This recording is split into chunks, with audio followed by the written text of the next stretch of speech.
You're listening to a Roddenberry podcast. Don't touch that dial. We'll be right back. We'll have more news this evening, but first... The latest Gene-ology, a Roddenberry podcast. Episode 50, The Prussian Farmer.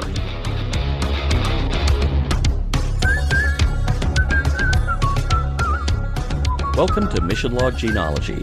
I'm Earl Green. And I'm Ashley Thomas. Each week on Mission Log Gene-ology, we prepare for battle with Gene Roddenberry's early work, looking for the morals, meanings, and messages that eventually made their way into his most famous creation, Star Trek.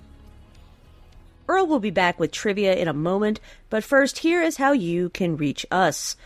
Gene-ology is meant to be entertaining and informative, but it's also just the beginning of an ongoing conversation about the works of Gene Roddenberry. Please drop us a line at missionlog@roddenberry.com and join us on X, formerly known as Twitter, and Facebook at missionlogpod.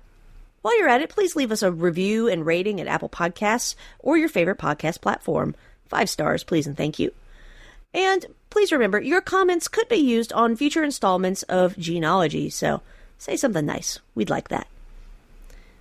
And for now, this week's trivia. Earl, fire away, friend. Firing all cannons now. This week's episode of Boots and Saddles aired on October 17th, 1957.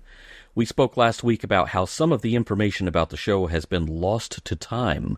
We don't have directorial information for this episode. The editor is Irving Berlin, but no, it's not that Irving Berlin. It's not the one who wrote White Christmas. It's Irving Berlin, Hollywood actor and editor. Berlin served as the film editor for 36 of Boots and Saddles' 39 episodes. He would also work on numerous other shows and films of the day, including The Roy Rogers Show, Yancey Derringer, Man with a Camera, and Adventures in Paradise. I guess that's the difference between Irving East Berlin and Irving West Berlin. While we've got our usual cast this week, we don't have any casting information for our new recruits, save for one guest star. Playing Mr. Franz Mueller is Herbert Rudley. If Herbert Rudley's name sounds familiar, it's probably due to his long-standing career in film and television, beginning in 1938 and lasting until his retirement in 1983. He played Nopper Harrison in the original Brewster's Millions, Ira Gershwin in Rhapsody in Blue, and the Captain of the Guard in the comedy The Court Jester.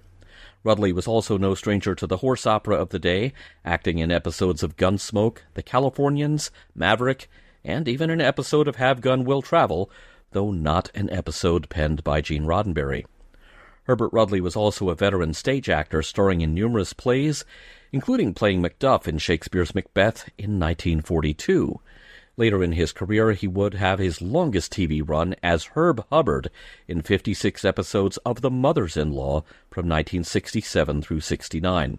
After that, he would continue to work steadily in TV until his retirement, including episodes of Love American Style, Project UFO, I Dream of Jeannie, The Partridge Family, and 4 episodes of Dallas as the recurring character of Howard Barker in 1981.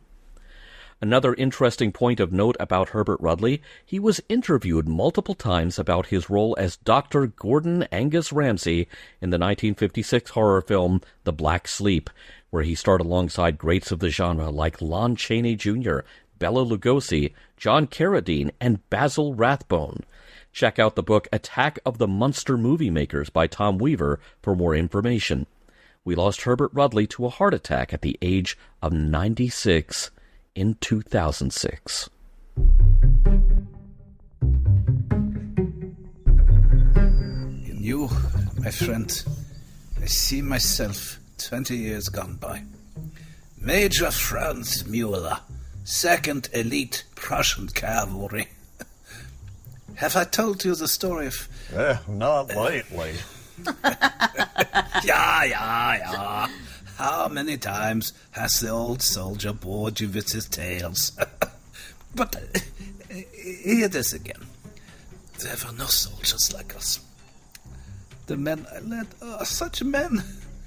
At Schleswig, 5 times we charged the Austrians on our right flank, cannon above on high ground. 5 times we charged against such fire that... Schleswig again? Always Schleswig. Schleswig. Posen. These names mean something to you? Yeah, battles I studied at West Point. To me, that death. Killing. May God forgive. Well, you. This is a good country. Few acres of land. I've give up this foolish business. Somebody has to do it, Franz. To kill is evil. In the 1870s, Fort Lowell is a hot spot of activity on the western frontier. Boots and Saddles is the story of its commanding officer, Captain Shank Adams, and the men of the 5th Cavalry under his command. Act 1. Tension hangs in the air over Fort Lowell. The Apaches are on the move again.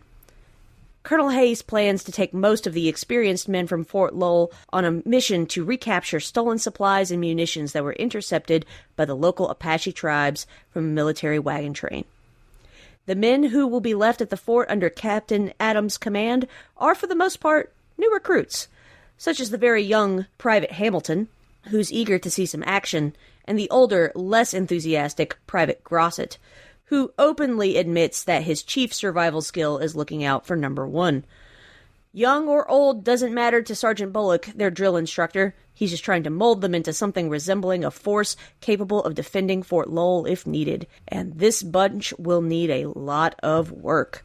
3 days later, there's still no word from Colonel Hayes. Lieutenant Benning is a bit concerned that Adams insists on taking a bunch of noobs on the next patrol, but Adams anticipates no real problems. Private Hamilton, well, he barely knows how to mount his horse correctly, but there's trouble on the horizon, quite literally. Adams brings the patrol to a stop so he can dismount and take a better look through his binoculars. But there are some signs much closer to Adam that don't need magnification, signs that the Apaches have been marking their trail. Adams and his men keep moving until they happen upon a farm, the home of Franz and Hilda Mueller, a couple of German immigrants who have made their home here. Mueller is an old soldier himself, but as quickly as he begins enthusiastically telling old war stories, they quickly bring him up short, sobered by the things he did in war that are nothing to brag about in peacetime. Adams and the Muellers are old acquaintances, and Adams' patrol is welcome to rest for a few minutes and water their horses before moving on. Though fighting is in his past, Mueller is still a keen tactical observer, so Adams picks his brain about recent Indian movements in the area, and is worried when Mueller says it's been suspiciously quiet. Adams and the Muellers bid each other auf Wiedersehen before the patrol moves on. Spotting smoke signals, Adams confers with his second, Corporal Davis. They've both noticed the signs of Apaches on the move, and they're both growing increasingly worried that Colonel Hayes has taken the majority of the men in the wrong direction, or, worse, into a trap. Either way, help is nowhere nearby. Using a ridge as cover, Adams again pulls out his binoculars to watch the Apaches' movements, and he's alarmed to see that they have captured a heavy cannon from the Army convoy, something that, if they can figure out how to best use it, could spell serious danger for Fort Lowell. Privates Hamilton and Grosset have dismounted their horses as well, but when Adams orders them to remount, Hamilton stumbles and accidentally fires his rifle. It's quite loud. It also just gave away the patrol's position. Here come the Apaches. Everyone saddle up and get the hell out of here. Adams turns and lays down covering fire so the men can escape, and then beats his own hasty retreat. They rejoin the rest of the patrol, which lays down covering fire to drive off their pursuers, but they're boxed in. Adams gives Corporal Davis an order to break ranks, ride out, and to try to find Colonel Hayes and lead his men here. Fort Lowell is already manned by only a skeleton crew as it is, so the colonel is their only hope. Moments after Davis makes his escape, a recruit tries to desert, only to be cut down by the Apaches. Adams and the remaining recruits make a break for safety, but still lose a man as they escape. Then Adams himself takes a bullet, slumping forward onto his horse. The horse starts to slow until Private Hamilton doubles back, grabs the horse's reins, and brings it back up to speed with the wounded Adams on its back. That didn't go too well. Act 2. The patrol, with Adams wounded and Davis gone to get help, is effectively under Private Hamilton's command. The direction they raced off in has led them back to the Mueller farm. Franz and Hilda take Adams inside to treat his wounds, and he's still barely conscious enough to issue orders to Hamilton. But Private Gossett questions those orders. He thinks the safest thing to do would be to continue riding and joining up where he thinks Colonel Hayes and his men are, but that would leave the Muellers and Captain Adams defenseless. Inside, Adams is trying to use what may be his last breaths to brief Franz Mueller on the tactical situation. If the Apaches hit Fort Lowell while he's critically understaffed, the fort will fall. And the settlers, like the Muellers, will be the next targets. The only chance is to charge the Apaches from 2 directions, from Fort Lowell and from behind, and try to scare them enough that they abandon their cannon. And Adams gasps. The cavalry might pull this one off if the green recruits are led by an experienced military veteran of the Austrian-Prussian War. Franz is taken aback. Me? Fight? He has sworn an oath never to take a life again. He won't hear of it. But as he wrestles with his conscience and talks through his feelings with Hilda, Franz realizes it all depends on him. Outside, Private Gossett is trying to take command himself, and when Hamilton reminds him that he's not in command, Gossett just doesn't want to hear that. Then the door of the farm opens, and out strides Major Franz Mueller in full Prussian military uniform. Gossett takes a few verbal cheap shots in Mueller's direction until he's told, in no uncertain terms, to shut up and stand at attention. Mueller assumes command of Adams' patrol under Adams' explicit instructions. Hamilton's all in favor of the help, but quietly asks if Mueller knows what he's doing. The old soldier replies, "Ja, I know the business of killing all too well." At Fort Lowell, the Apaches have arrived and set up the cannon. Just one shot will be all it takes to get inside. Lieutenant Benning knows this is a last stand and orders the entire garrison to mount up and prepare to defend the fort, while also knowing he's going to lose most of his men in the process. Loaded up with grape shot, the cannon is fired, and it misses. The Apaches adjust the cannon. They won't miss a second time. Benning braces for the worst, but on a ridge behind the tribe, Mueller leads Hamilton and a few of the other recruits, preparing to charge from behind. As they ride into battle, Gossett holds his horse still. The bugler among the recruits sounds the charge, and Mueller rides back into battle, hoping that the men at Fort Lowell heard it loud and clear. And they did. Benning and Sergeant Bullock quickly ordered their men to form their own front and charge ahead. As the Apaches try to turn and face down Mueller's advance, a wild card joins the fight from yet another direction in the form of Private Gossett. The Apaches scatter, leaving the cannon undefended. Colonel Hayes and Corporal Davis arrive with their men, but hey, we got this. Fort Lowell still stands. Days later, Captain Adams is back at Fort Lowell and on the mend, writing the after-action report with Colonel Hayes. In the fort's parade ground, Gossett and Hamilton watch as the 24-pounder cannon is loaded onto a wagon to be transported to the destination it failed to reach the first time. But before they can get too wistful about not getting to keep the heavy artillery, Sergeant Bullock orders them to clean the horse stables. In the colonel's office, Hayes and Adams write the report, but Franz Mueller is not offended when he learns there'll be no mention of Captain Adams detailing a retired civilian to lead a cavalry division into a major battle. He did not wake up that day looking for a fight, but he considered it a privilege to fight alongside Hamilton and the others one last time. The end. Excellent job, Ashley. You survived the fight. That was quite a battle. It was quite a battle. I am thankful that the persistent cough I've had for the past week and a half or so did not erupt like a cannon in the middle of my recap. Yeah, all the mention of grape shot, I suddenly realized I was probably thinking about my fruit salad. Grape shot just makes me think of, like, that would be an amazing name for, like, a grape soda. Alcoholic beverage. Yes. Or, something with the grape soda as a mixer. Yes. Yeah, you have your grape soda and then you drop a shot of something in it, probably vodka or another clear alcohol. I prefer moonshine. So we're going to drop some moonshine into your grape soda. That's grape shot. And we'll probably make a big mess. So love it. That's what I'm going to think about now. Everyone post your own Boots and Saddles grape shot recipe in the Mission Log Discord, which you can join by joining patreon.com/missionlog. Okay, so even reading words on a page, there were a few places with this script where I laughed out loud.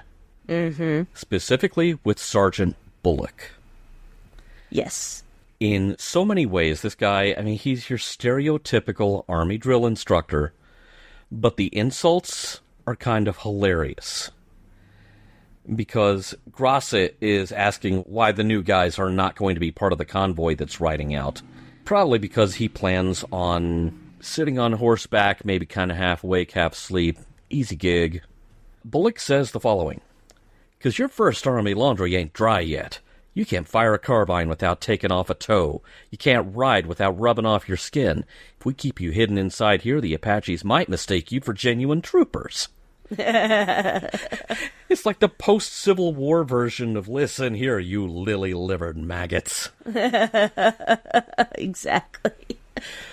But the kicker is, when he hears the new recruits are enthusiastic about even their limited duty that he's giving them, he walks out of the scene muttering, "Heaven help the cavalry." And that's really how I envision him, rolling his eyes the whole way. Like the camera's on him, the guys are in the background, and, he's "Heaven help the cavalry."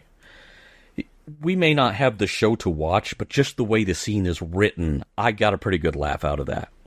Yeah, that was great. That was great. Something I caught related to some previous Gene-ology discussion, Yavapai Apache, which we see in The Golden Toad. Yeah, apparently this is what they're up to now that they have left their treasure behind, is we're going to harass Fort Lowell, because this is in kind of sort of the same time frame. Yeah, abouts. Now, I'm not seriously suggesting that we try to stitch all this together, into the Roddenberry Western cinematic universe, but it's awfully tempting when it's that close in terms of when it happens in history. Yeah, it definitely caught my attention and made me curious to kind of check timelines and things like that. So this one was released in 1957. Do you happen to remember offhand what year The Golden Toad aired? I can check real quick. I found it. 1959. This is a couple years before that, then. Yeah, a couple of years before that. It may all spring, considering how well-researched The Man from Texas was, which was the unmade Sam Houston pilot that Gene pitched again in various configurations. It wouldn't surprise me if all of this springs from research that happened for that project. Mm-hmm. Because it was so in-depth. That was something that Norman and I noticed back when we were covering Man from Texas. It's like, Gene, are you writing a TV script or a college paper here? Right. I really enjoyed listening to those discussions, by the way, because just how thoroughly researched everything was. And Sam Houston, being a native Tennessean, there was definitely an elementary school named for him in my hometown, and lots of other landmarks regarding Sam Houston. So it was kind of interesting to learn a little more about that piece of my state's history. You were probably sitting back there, hey, he's not the man from Texas. Yeah, that was my first, like, and it's like, no, he's from Tennessee. But yes, also from Texas as well. But yeah. Well, Sam was so well-traveled that I'm sure any number of states would claim him. And then, of course, there was a script where he wrote into my hometown, so... Oh, right. Dude got around. Speaking of historical references that it's perhaps best not to make, I had to promise myself to dial back the Hamilton jokes for this episode of Gene-ology. because way back when Norm and I were talking West Point, there was a show with the Hamilton brothers, and so I guess you could say I already threw away my shot. Oh, no, Earl, no. I'm all about some Hamilton puns. I was about to say, you are throwing away your shot at making more Hamilton puns? Yeah, it already happened, and I was the damn fool who did it. One thing I really liked about this script, I may be tipping my hand as far as whether I like this one better than last week's. I don't know if it's probably, written on my face or 50-foot neon letters over my head. I liked this one better. There is a very tight economy of character writing in this one.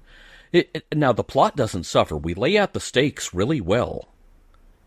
It's a very neatly plotted situation, but how each individual involved in the story responds to that pressure is very vivid. Hamilton responds very differently from Grosset, and as for Franz Mueller, I don't know if I've ever seen any of Herbert Rudley's work, but this seems like the kind of guest role that is written for an actor who is going to come in and make the show's regulars bring their A game. Yeah, I would agree. And I don't know that I've really seen any of his work either, other than just recognizing some of the titles of things he starred in. But as an extensive as career as he had across both film and television, definitely would have been a higher caliber guest star for this show. I think it's really interesting to have a character who's nuanced, like Mueller, having this personal conflict of, I don't want to do any harm, but also harm is going to be done, and more harm will continue to be done if I don't act. So, I mean, that's more something for discussion, but I thought that was a really interesting way to write someone in this time when the majority of the bread and butter of TV at this point was, well, they're not doing what they're supposed to, so they're going to get shot. Yeah, and it feels like we are getting a little more Roddenberry this week than we did with the Gatling gun. Yeah, definitely. Which is kind of interesting in light of a piece of information that I came across looking over the script, but I'll get back to that later.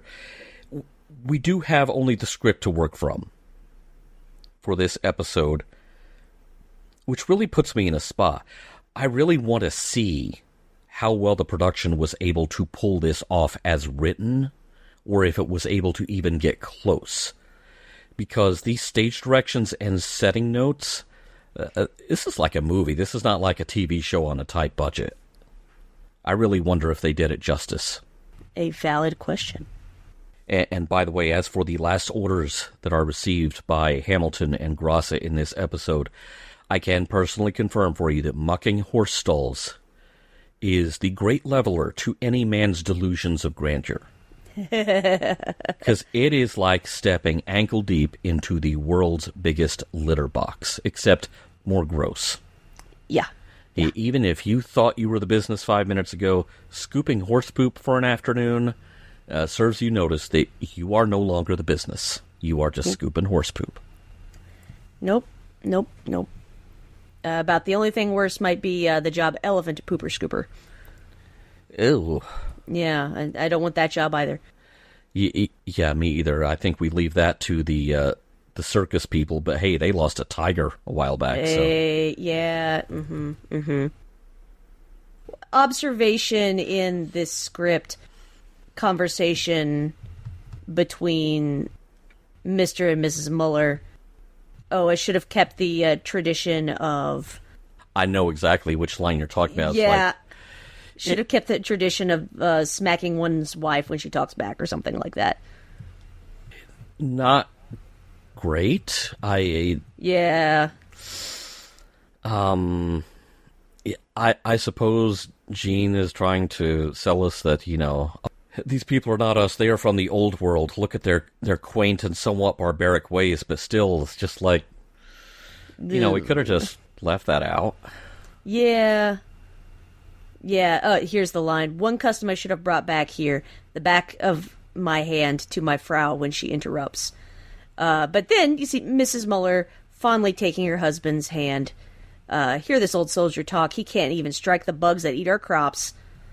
So, it's played for laughs, but it's still kind of like, because unfortunately far too much of that actually happens in real life then and now. So, no thank you. Yeah, I think this came up once before on Gene-ology when Norm and I were talking about an old radio jingle that started out with, something like, "Don't beat your wife every night, chew Wrigley's gum." And it's, what do those two things have to do with each other? I'd say, could you just chew the gum and not worry about beating the wife ever? Yeah, I mean, why are we even having this conversation? I mean, I know a lot of people chew gum to, when they're quitting cigarettes or whatever, but it seems a little different. Yeah, I was about to say it hits different, but that is absolutely not what I want to say here. No, oh my goodness. Whew. But yeah, that was the only thing in here where I was, well, not the only thing, but that was the main thing. I was like, ooh, that's a little cringy. Yeah, it's softened a bit by, you kind of get the impression that, from Hilda's reaction, that this is not a thing that has actually happened. No, not ever. But at the same time, it's still like, okay, then we maybe could have not brought it up. Yeah. But I suppose it's the shortest.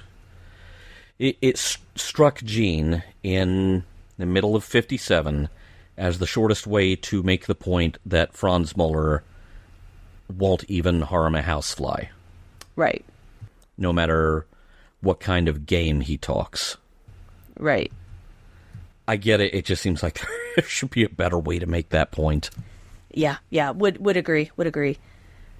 Yeah, one of the things I'm finding, Earl, as we're looking through these Boots and Saddles scripts, I feel conflicted reading them because I don't blame the indigenous folks for acting the way they do, because these folks are taking their land and resources and, they're left to fight back.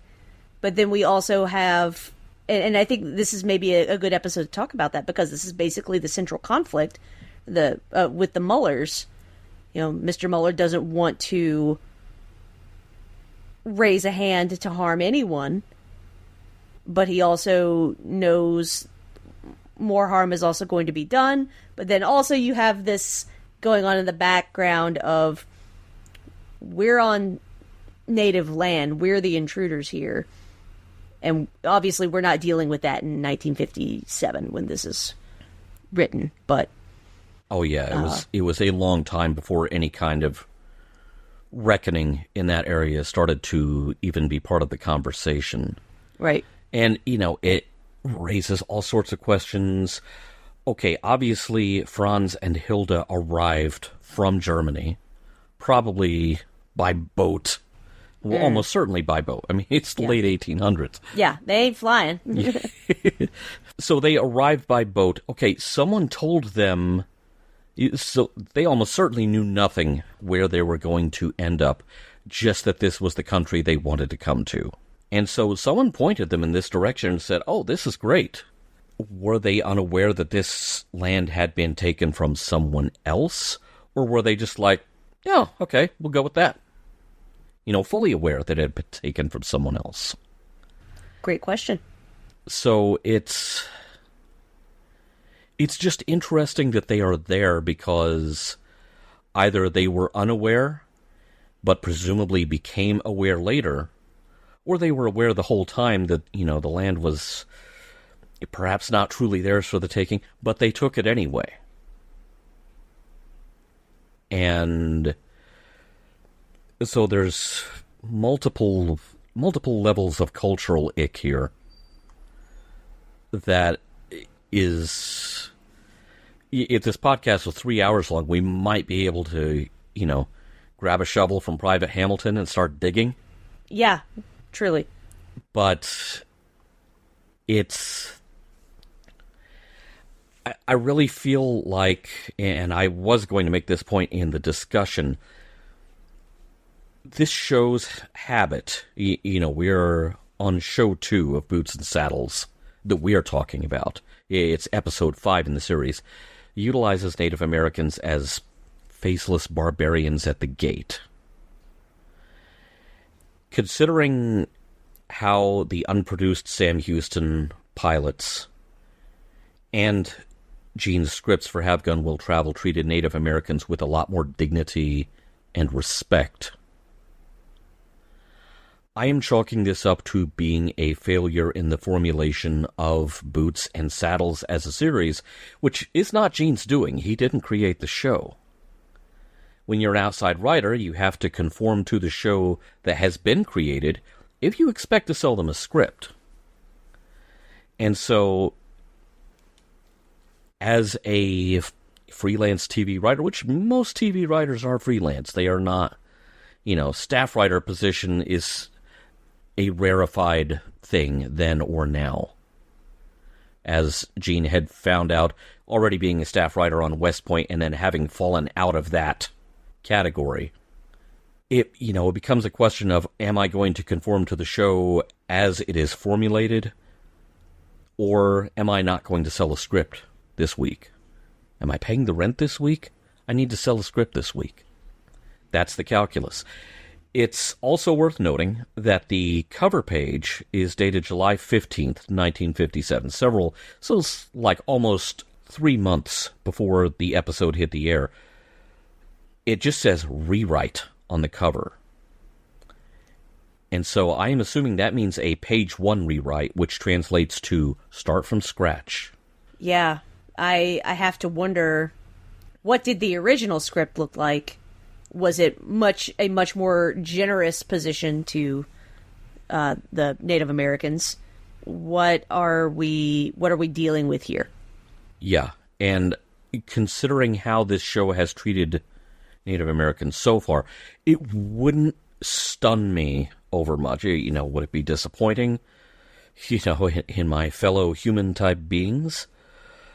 Sure, but it wouldn't surprise me over much if it turned out that the breakdown was, okay, we're spending way too much time sympathizing with the Indians. Can we just shoot at them? Yeah. Which, it's the 50s, it's Westerns, it's grown men getting to use all the resources of Hollywood to play cowboys and Indians. They're probably not going to differ much from the script that they learned as kids, unless they are someone much more open-minded like Gene Roddenberry. Makes sense to me. I like that once Mueller is in military mode, he is in military mode, and he's like, I vowed never to take another life or harm another person. He was very quick to put Grosset in his place, and strike him down. Quick to strike at insolence. Yeah, I mean, okay, yeah, so he's not going to lay a hand on Mrs. Mueller. Totally going to backhand Grosset, though. Yeah. Whoa. Yeah, buddy, get in line. Do what you're supposed to do. You're not in charge here. So, wow, in light of that, do we completely let him off the hook for the previous comment? Because obviously he's got a mean slapping hand on him. Yeah, it's interesting, and again, how much of this changed in rewrite? I mean, because you kind of see what he was going for with a character like Mueller, as somebody who's demonstrating moral conflict, and I can appreciate a story like that's going to deal with the ethical ramifications of what the next action I'm about to take, and then but it's also like, if you're a soldier, you're supposed to do as soldiers do, and Grosset is not even doing that, and he's the older one. He should know better. You would think so. I kind of, even though it's not explicitly mentioned anywhere in the script, I kind of feel like Grosset has maybe been in and out of uniform. Yeah. Perhaps more than once. Mm-hmm. Over this very kind of thing. Yeah. We don't get any talk from anyone about, this is your last chance to wear the uniform before we take it from you for good. Mm-hmm. As in a discharge with no honors. Right. It kind of peeks out from between, again, it's little cat face peeking out from the Venetian blinds. There's something back there. Yeah, again, it seems like we have a script that says a lot, but also we need to be on our toes for what it's not coming out and saying.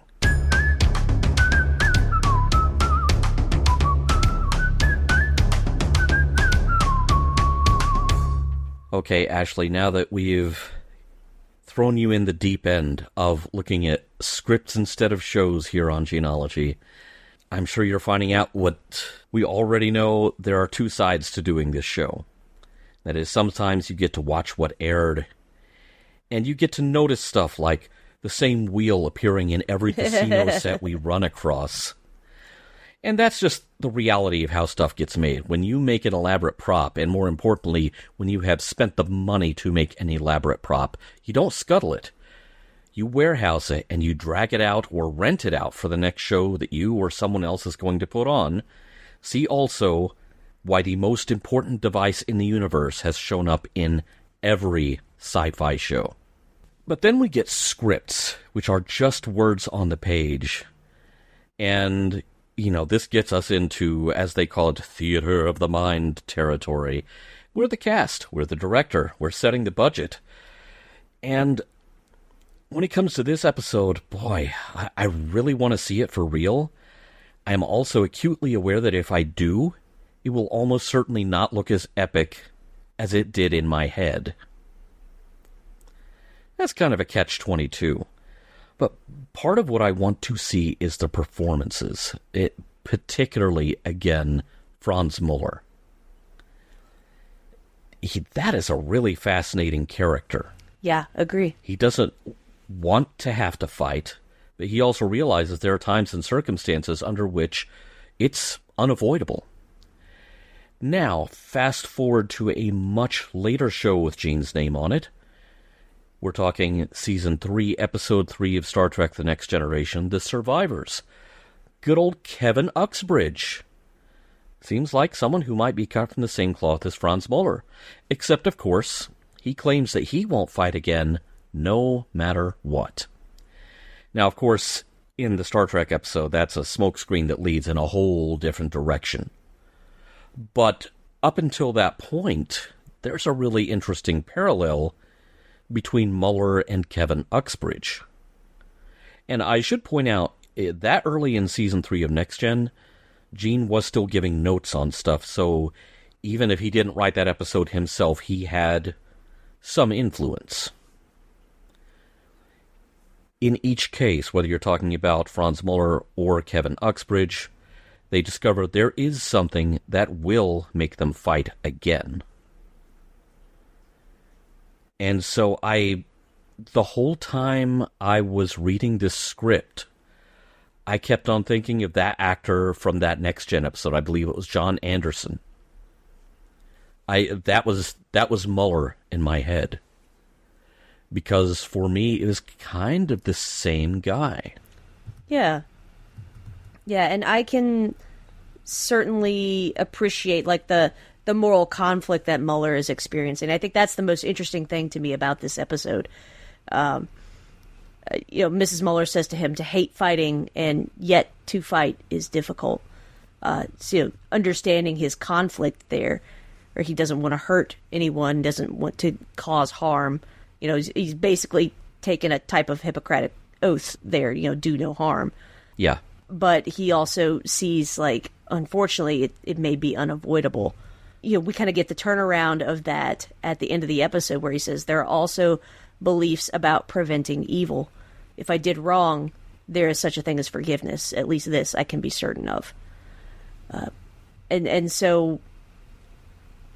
I think we even see that in further iterations of Star Trek. The Federation never acts, very rarely will act as the aggressor. It's always reacting in a defensive posture. Let's work out a solution without beating each other up. or destroying each other.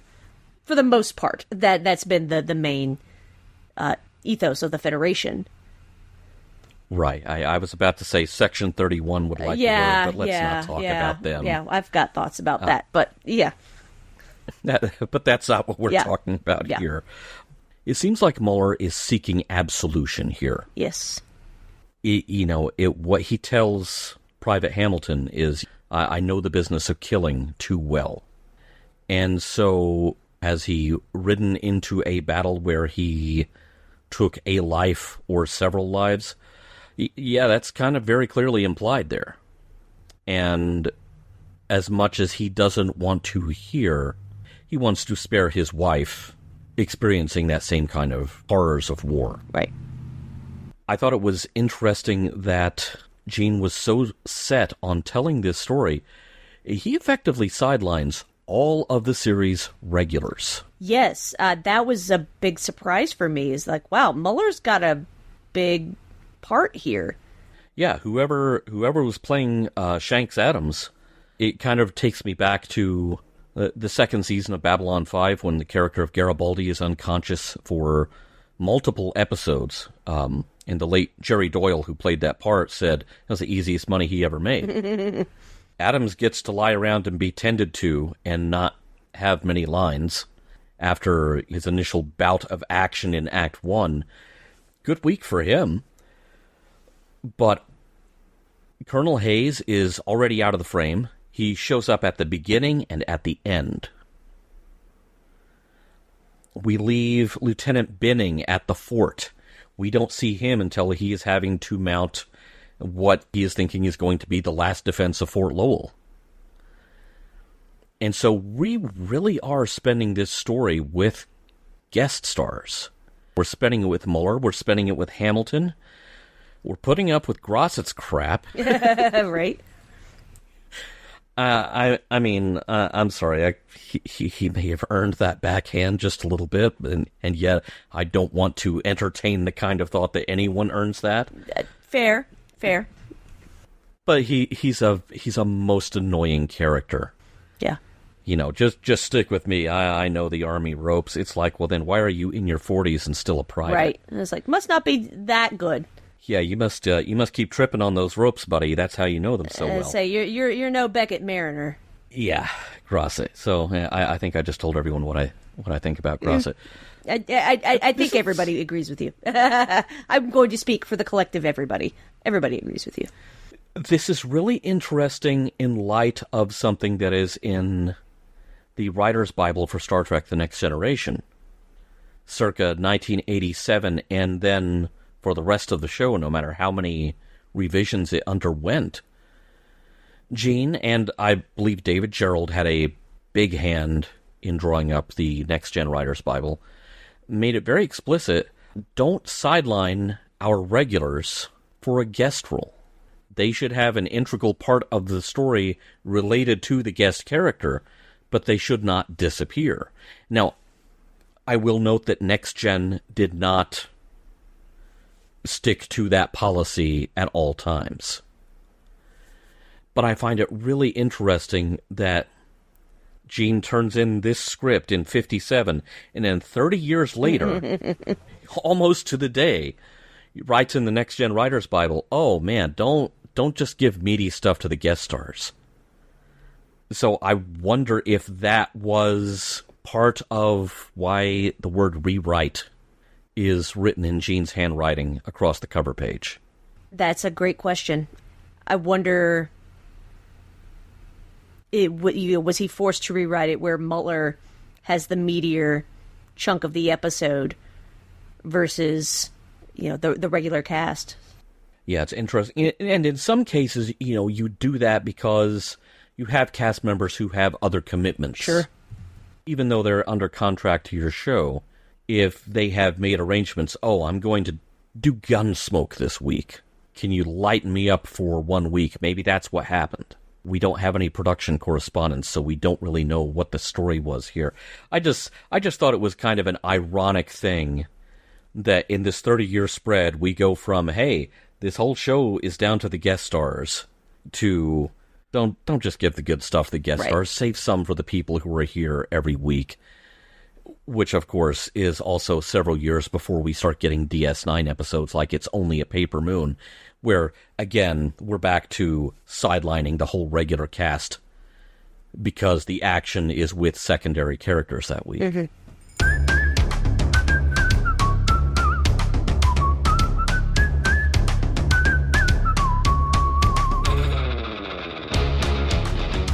Okay, Ashley, I believe we have bid Auf Wiedersehen to the Prussian farmers. Believe we have. What did you find here? What seeds did the Prussian farmers plant in your mind? I think the conflict that Mr. Mueller is experiencing is the most interesting thing about this episode. Well, that's the whole episode for me. I can appreciate the desire to do no harm. It brought to mind the scripture Romans 12, verse 18. If it is possible, as far as it depends on you, live at peace with everyone. And I can certainly see him, cultural context aside, this is how he is trying to act towards everyone involved. And, unfortunately, he's not able to do that, but he is acting to prevent greater harm, to intervene with greater harm. So I can appreciate that desire, but again, it's more complicated than that because of the nature of this show, which again, we're not going to see any nuanced discussion of, hey, you're on stolen land for any side of this, for the cavalry or the Muellers or anybody. And again, you said it in the discussions, are the Muellers cognizant of where they are living? Did they know that going in? Again, these are all things that we're not meant to ask questions about in 1957, but this is the thing that is coming up as we're thinking about it now in 2024. Yeah, it almost feels like it would have had to have been an hour show to have that discussion, and I'm still not sure, given kind of the contours of the plot, where that discussion would have fit in. Do you have that discussion with Adams while he's lying there gasping for breath? Probably not. Do Franz and Hilda go to another room while he is in that state and have a discussion among themselves asking, are we better off where we are now than where we were? That might have been logical from a plot standpoint. Would it have been logical for it to take place at that point in the story? I don't know. And would car dealerships and restaurants or whatever, would they have paid to advertise in that show in 1957? Again, sadly, probably not. So I'm not trying to absolve our entire culture of that discussion. I'm just saying that the prevailing winds of the culture at that point in American history, it was probably not going to be allowed to be a major feature of this story. I still really want to see if this show lived up to its script, because I really enjoyed the script. I'm really curious about why it was a rewrite, what was rewritten. But as you pointed out, there is an exchange between Mueller and Colonel Hayes at the end that really strikes me as the whole point of the show. Hayes reluctantly tells Mueller, while thanking him for leading the charge, "I've heard of your beliefs concerning fighting." And Mueller responds, "I found a conflict, sir. There are also beliefs about preventing evil." So one way of reading it, admittedly this may just be my way of reading it, feels like Gene Roddenberry is reaching through the pages of this script to dash some cold water on us in the here and now. Because in 2024 we have people jockeying for leadership positions with agendas that would set us back almost to the time that Boots and Saddles takes place in. We have people jockeying for leadership positions here and now who want to plant their feet and say some kinds of people simply shouldn't exist. And yet, if those whose agenda is everyone should be able to exist without living their lives in fear, speak up about that. We are so frequently told, oh, hey, calm down there. We can agree to disagree. There's no need to be so strident about it. Can we agree to disagree when someone is wanting to limit or eliminate the existence of entire groups of people? When the closest they can bring themselves to tolerance is, okay, you can be there, but only in private, and never breathe a word of it in public. We don't want to know or acknowledge that you exist. Can we agree to disagree then? Are we, in our own way, kind of having to do what Mueller is talking about, trying to prevent evil now? So, I realize that everything I just said is not about 1957. I realize it's not about the 1870s. It's all about 2024. But it seems like some of this stuff is just evergreen. Yeah. Attributed to a few different people, but the only thing necessary for the triumph of evil is for good men to do nothing. Exactly. I think this is kind of the idea that we're wrestling with here, in a less nuanced way than I feel like maybe Gene would have liked, but we're still getting that idea across, and I think that's important too. I find myself wondering, now Paladin is not, I believe Paladin is ex-military in Have Gun Will Travel.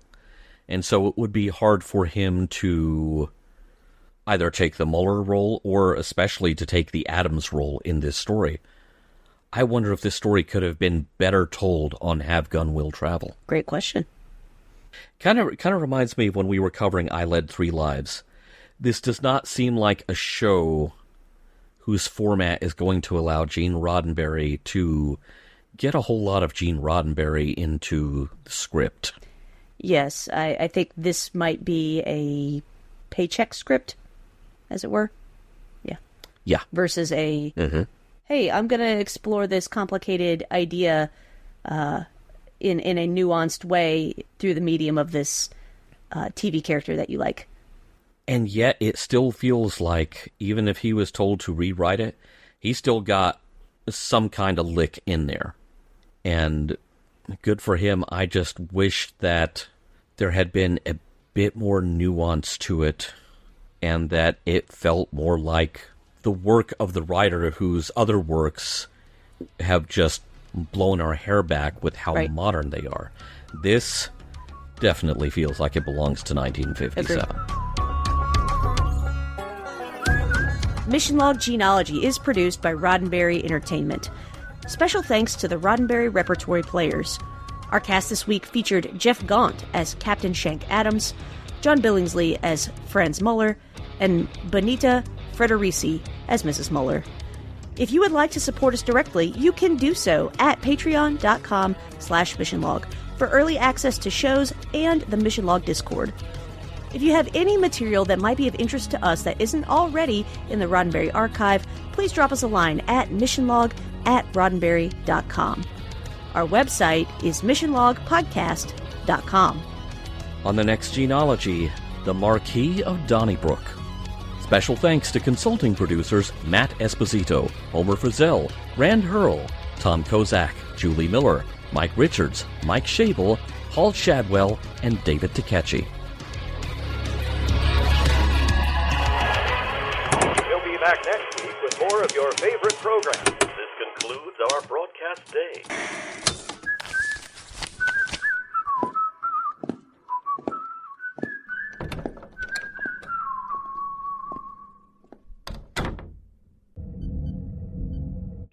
This is a Roddenberry podcast. For more great podcasts, visit podcast.roddenberry.com.